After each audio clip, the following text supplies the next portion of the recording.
Bonjour à toutes, bonjour à tous. Soyez les bienvenus. Je suis professeur Amal Mastou d'SVT. J'espère que vous êtes en bonne et parfaite santé.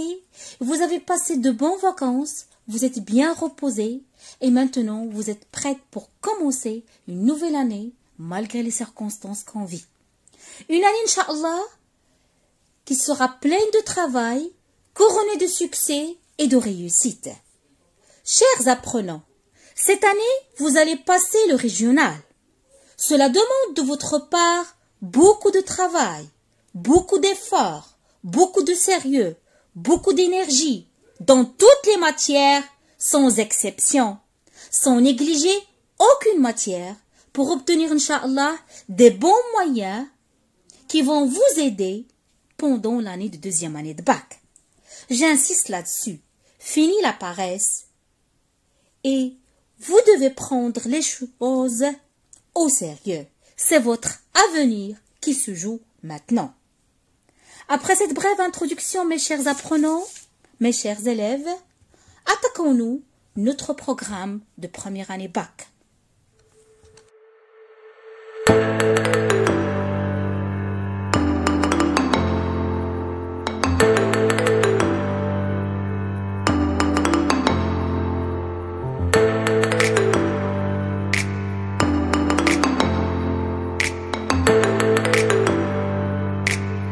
Il sera divisé en deux parties. La première partie, on va étudier les phénomènes géologiques externes. En autre terme, la géodynamique externe ou bien la dynamique externe. Ça signifie quoi la géodynamique externe? Ça signifie l'ensemble des phénomènes qui régissent à la surface du globe terrestre, c'est-à-dire tous les phénomènes géologiques qui se réalisent, qui se passent en surface, tels que l'érosion, le transport, la sédimentation, la diagenèse. Ces termes-là, vous les avez déjà étudiés en première année de collège et je vais consacrer d'autres capsules pour expliquer chaque terme. À l'opposé de la géodynamique externe, il y a aussi la géodynamique interne ou bien la dynamique interne, comme je peux la renommer, les phénomènes géodynamiques internes que vous avez déjà étudiés en 8e année, tels que les séismes, les volcans, la formation des chaînes montagneuses, la tectonique des plaques et les déformations tectoniques. Donc, notre première partie sera consacrée aux phénomènes géologiques externes. Passons au chapitre 1, la réalisation de la carte paléogéographique d'une région donnée. Là, on va faire un petit stop, mes chers apprenants.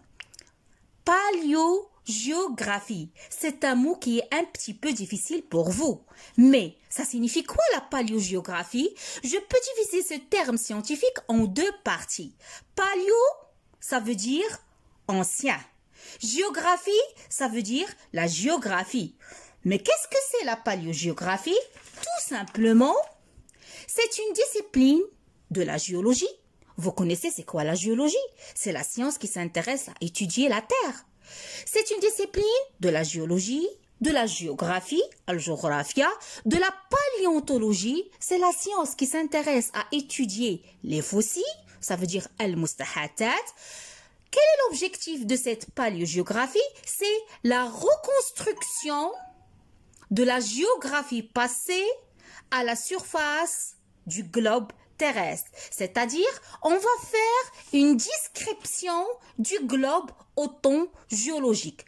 Lorsque vous entendez, mes chers élèves, la reconstruction, ça veut dire reconstruire. C'est-à-dire, qu'est-ce qu'on va faire? Notre objectif, c'est quoi? On va faire revenir le passé. On va remonter le temps vers le passé, c'est-à-dire on veut savoir ce qui est passé il y a des milliers et des milliers d'années. Comme ça, je vous ai expliqué c'est quoi la notion de la paléogéographie. Comme activité 1, dans le chapitre 1, on va traiter la notion d'un sédiment. Sédiment, qui dit sédiment? Sédimentation. Mais qu'est-ce que c'est un sédiment en arabe? Rasib. C'est quoi? C'est le dépôt laissé par l'eau ou le vent Comme première définition, comme je peux rajouter, les sédiments, ce sont des matériaux comme les cailloux, comme le sable, comme le gravier, qui ont été transportés par l'eau comme un agent de transport, ou bien le vent, ou bien la glace, et qui se sont déposés, que ce soit au fond de la mer, ou bien les lacs, ou bien les rivières, ou bien Sahara. Donc l'activité 1, on va donner une définition aux sédiments et on va comparer les différents sédiments à travers les paysages sédimentaires. C'est-à-dire, quels sont les types de sédiments qu'on va trouver au niveau de la montagne, au niveau de la mer, la plage, au niveau de la rivière ou bien au niveau du désert. Passons à l'activité 2, mes chers élèves. Les figures, on va étudier les figures sédimentaires. Qu'est-ce que c'est les figures sédimentaires? Ou bien les formes sédimentaires. Notez bien que lorsque les sédiments vont se déposer à n'importe quel milieu de sédimentation, ils vont tracer des formes sédimentaires qu'on va étudier, qu'on va expliquer prochainement, Inch'Allah, telles que la stratification oblique, les fontes de dessiccation, les rides, les traces d'activité des êtres vivants. Pour l'activité 3, ça sera un petit rappel pour vous. L'étude statistique des constituants des sédiments. Vous vous rappelez, mes chers apprenants, des études statistiques qu'on a vues dans la leçon l'année dernière d'écologie, lorsqu'on a fait les relevés floristiques, lorsqu'on a dénombré les espèces végétales ou bien les espèces animales qui se trouvent dans la forêt. C'est l'étude statistique. On a tiré des conclusions à partir de cette étude statistique. C'est la même démarche, mais ici, on va faire l'étude statistique des constituants des sédiments. Cette étude statistique va nous représenter des renseignements sur le degré d'homogénéité. Vous vous rappelez, lorsqu'on fait l'étude, on peut déduire est-ce que le milieu, à travers la courbe, unimodal, bimodal, vous vous rappelez très bien, on a pu déduire est-ce que le milieu il est homogène ou bien il est hétérogène. C'est la même chose, mais là, c'est pour les sédiments. À travers cette étude aussi, on peut déterminer le classement des constituants d'un sédiment. Est-ce qu'il est bien classé? Est-ce qu'il est très bien classé? Est-ce qu'il est mal classé? Est-ce qu'il est médiocrement classé? Autre objectif de l'étude statistique, ça va nous permettre d'avoir une idée sur les modalités du transport. Lorsque je parle des modalités du transport, ça veut dire, est-ce qu'il s'agit d'un transport éolien? Ça veut dire un transport par le vent, ou bien un transport glaciaire par la glace, ou bien un transport hydrique, c'est-à-dire par l'eau. Aussi, l'étude statistique, ça va nous permettre de déterminer le milieu de sédimentation. S'agit-il d'un lac, fleuve, d'un milieu désertique, le Sahara, d'une plage, etc., etc. On passe à l'activité 4, qui est à l'inverse de l'activité 3, l'étude statistique. Ça, c'est une étude morphoscopique. La morphoscopie, ça veut dire la morphologie, c'est-à-dire la forme des constituants des sédiments. Comme étude, on va faire l'étude morphoscopique des grains de quartz d'un sable. Et ça, c'est un petit rappel pour vous parce que vous avez fait ça en arabe en première année de collège. Donc, الدراسة المورفولوجية لحبات المارو. Ça, vous l'avez déjà fait.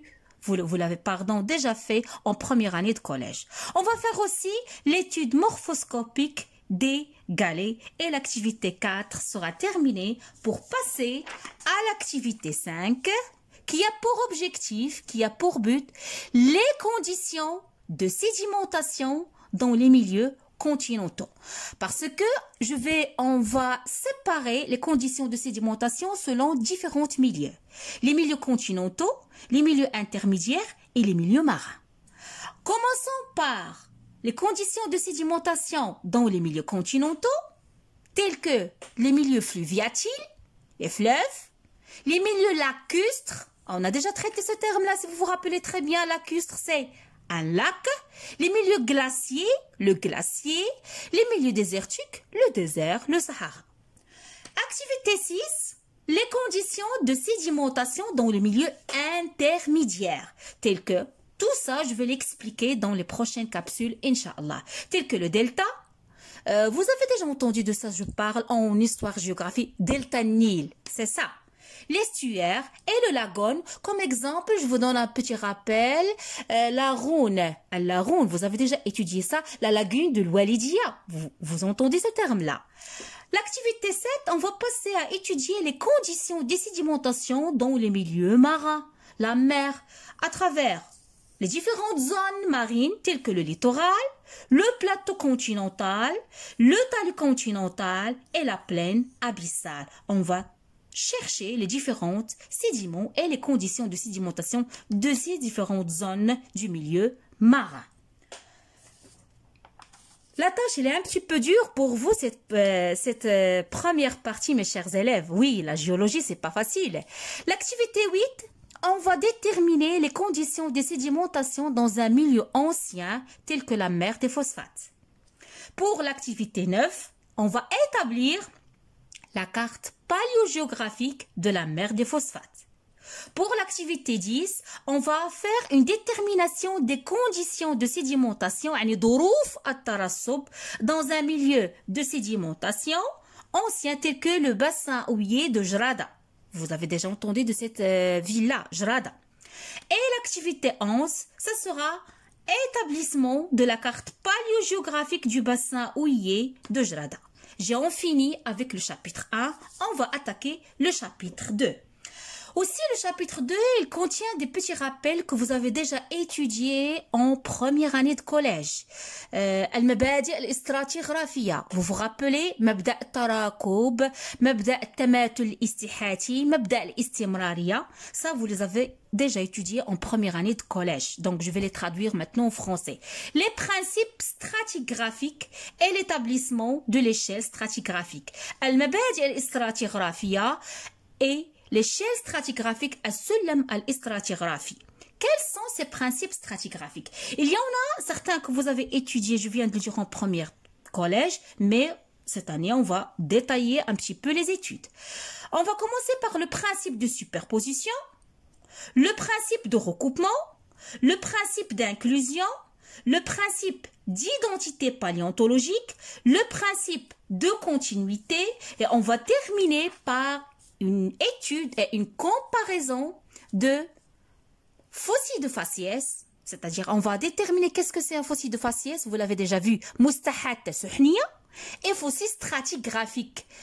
Mustahat stratigraphiya, quelle est la différence, quelles sont les caractéristiques d'un fossile de faciès ou fossile stratigraphique et quel est leur intérêt.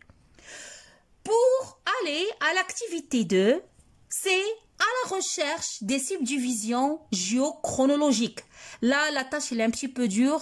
Vous allez entendre des termes qui sont un petit peu difficiles. Mais ne craignez rien, on va expliquer tout dans le cours. On va travailler à travers des exercices, à travers des documents pour éclaircir toutes choses que vous n'avez pas compris. Tel que le premier terme, qu'est-ce que c'est le stratotype?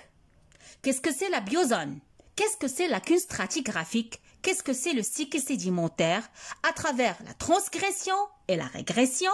Puis, un autre terme scientifique, les discordances géologiques telles que la discordance parallèle et la discordance angulaire. À l'activité 3, on va étudier les grandes subdivisions géochronologiques et on va terminer par l'activité 4 qui est l'échelle stratigraphique. Ça, c'est le programme de la première partie. Pour le chapitre 3, mes chers élèves, on va étudier la carte géologique et la reconstitution de l'histoire géologique d'une région donnée. Pour l'activité 1, il a pour objectif la carte géologique, al-kharita al-géologia. On va étudier les caractéristiques de la carte géologique en la comparant, si vous vous rappelez très bien, avec la carte topographique, al-kharita topographia, que vous avez déjà étudié en première année de collège. Pour l'activité 2, on va traiter les techniques de réalisation de la coupe géologique, al-maqta' al-géologie. Et pour l'activité 3, on va apprendre comment réaliser les coupes géologiques. Pour clôturer la fin, l'activité 4, la reconstitution de l'histoire géologique d'une région donnée. Ça, c'était, mes chers apprenants, le programme de la première partie.